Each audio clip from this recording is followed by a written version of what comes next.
আজকে আমি বিভিন্ন ধর্মের ধর্মীয় নেতাদের সম্পর্কে আলোচনা করব, যারা আমাদের দেশকে স্পিরিচুয়ালিটি, আধ্যাত্মিকতা এবং ধর্মীয় জ্ঞান, দর্শন, ঈশ্বরের প্রতি ভক্তি, ভালোবাসার তাদের ধর্ম অনুযায়ী বিভিন্ন ধরনের পথ আমাদের দেখান এবং আমাদের এই দৈনন্দিন জীবনে আধ্যাত্মিকতাটাকে আমাদের জীবনে আরো গভীরভাবে ঈশ্বরের উপস্থিতি অনুভব করতে সহায়তা করে। প্রথমে শ্রী শ্রী রবিশঙ্কর, তিনি আর্ট অফ লিভিং ফাউন্ডেশনের প্রতিষ্ঠাতা।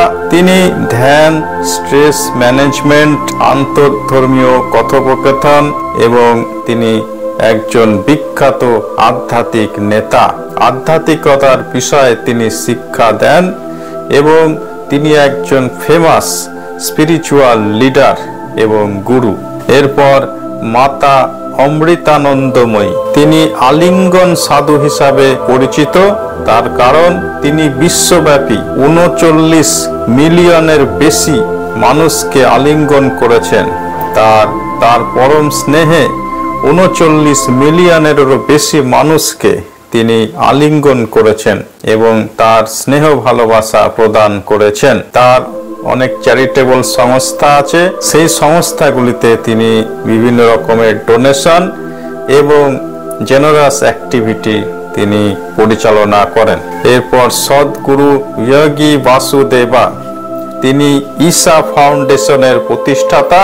তিনি একজন স্পিরিচুয়াল লিডার, রাইটার এবং ইন্টারনাল হিলার। যোগ ব্যায়াম সম্পর্কে তার অগাধ পাণ্ডিত্য এবং পরিবেশগত উদ্যোগের ক্ষেত্রেও তিনি পারদর্শী। এরপর স্বামী রামদেব, বাবা রামদেব, তিনি যোগ গুরু এবং পতঞ্জলি আয়ুর্বেদের প্রতিষ্ঠাতা। তিনি একজন বিশিষ্ট যোগ শিক্ষক। শুধু ভারতে নয়, ভারতে এবং বিদেশে তিনি যোগ ব্যায়াম এবং আয়ুর্বেদিক চিকিৎসাকে সারা বিশ্বে জনপ্রিয় করে তুলেছেন। এরপর স্বামী তেজমায়ানন্দ, তিনি চিন্ময় মিশনের প্রাক্তন প্রধান। তিনি আধ্যাত্মিক নেতা এবং বেদান্তের উপরে তার শিক্ষা এবং হিন্দু ধর্মের প্রসারে ব্যাপক কাজের জন্য তিনি পরিচিত। শিখ ধর্মজ্ঞানী হরপ্রীত সিং, তিনি অকাল তখ্তের ভারপ্রাপ্ত জথেদার। তিনি শিখ ধর্মাবলম্বীদের সর্বোচ্চ ধর্মীয় নেতা এবং তিনি একজন বিশিষ্ট মর্যাদা সম্পন্ন ব্যক্তি এবং স্পিরিচুয়াল লিডার। এরপর ভাই মহেন্দ্র সিং জি, তিনি he is a spiritual leader of Nanak নিষ্কাম সেবক জাঠা। তার জনহিতকর কাজ, শিখ মূল্যবোধ এবং শিখ সম্প্রদায় সেবার প্রচারের জন্য তিনি বিখ্যাত। এরপর 14th দলাই লামা অথবা তেনজিং গ্যাতসো, তিনি তিব্বতীয় বৌদ্ধ সম্প্রদায়ের আধ্যাত্মিক নেতা। তিনি নোবেল শান্তি পুরস্কার বিজয়ী। তার সহানুভূতি, অহিংসা এবং ইন্টারন্যাশনাল ধর্মীয় সম্প্রীতির বিষয় এবং তার শিক্ষার জন্য তিনি খুবই পরিচিত একজন ব্যক্তি। জৈন ধর্মের আচার্য বিজয় রত্ন সুন্দরস, তিনি একজন আধ্যাত্মিক নেতা। জৈন দর্শন, নীতিশাস্ত্র, শান্তি ও অহিংসা প্রচারের প্রচেষ্টার জন্য তিনি খুবই পরিচিত। তিনি তেরাপন সম্প্রদায়ের আধ্যাত্মিক স্পিরিচুয়াল লিডার এবং আধ্যাত্মিক আলোচনার জন্য তিনি পরিচিত। ইসলাম ধর্মের সৈয়দনা মুফাদ্দাল সাইফুদ্দিন, তিনি দাউদি বেহেরাদের 53তম দায়ী আল মুতলাক।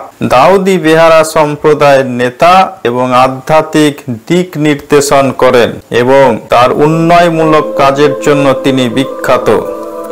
তারপর মৌলানা মাহমুদ মাদানী, তিনি জমিয়ত উলামায়ের সাধারণ সম্পাদক, প্রভাবশালী ইসলামিক পণ্ডিত এবং একজন নেতা। তিনি আন্তর্ধর্মীয় সম্প্রীতি, সামাজিক ন্যায় বিচারের প্রচারের জন্য তিনি একজন বিশিষ্ট ব্যক্তিত্ব। খ্রিস্ট ধর্মে কার্ডিনাল অসওয়াল্ড গ্রাসিয়াস, তিনি বোম্বের আর্চবিশপ, ভারতের বিশিষ্ট ক্যাথলিক নেতা। সামাজিক ও আন্তঃধর্মীয় উদ্যোগে তিনি বিশেষ ভূমিকা পালন করেছেন। এরপর পাদ্রি যোসেফ ডিসুজা, তিনি ভারতের গুড শেপার্ড চার্চের মডারেটর বিশপ। মানবিকতা, ধর্মীয় স্বাধীনতা, সামাজিক ন্যায় বিচারের বিষয় এবং তার সমর্থনের জন্য তিনি বিশেষ পরিচিত একজন ব্যক্তিত্ব।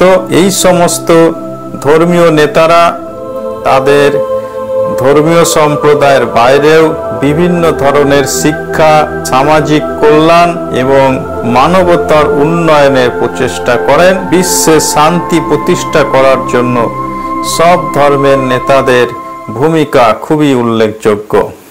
মাই ডিয়ার পিপল, আশা করি ভিডিওটি ভালো লেগেছে। পরবর্তী ভিডিও দেখার আমন্ত্রণ রইল। সকলে ভালো থাকুন এবং সুস্থ থাকুন। ঈশ্বরের প্রতি বিশ্বাস রাখুন এবং জীবনকে আরো সার্থক এবং সুন্দর করে তুলুন।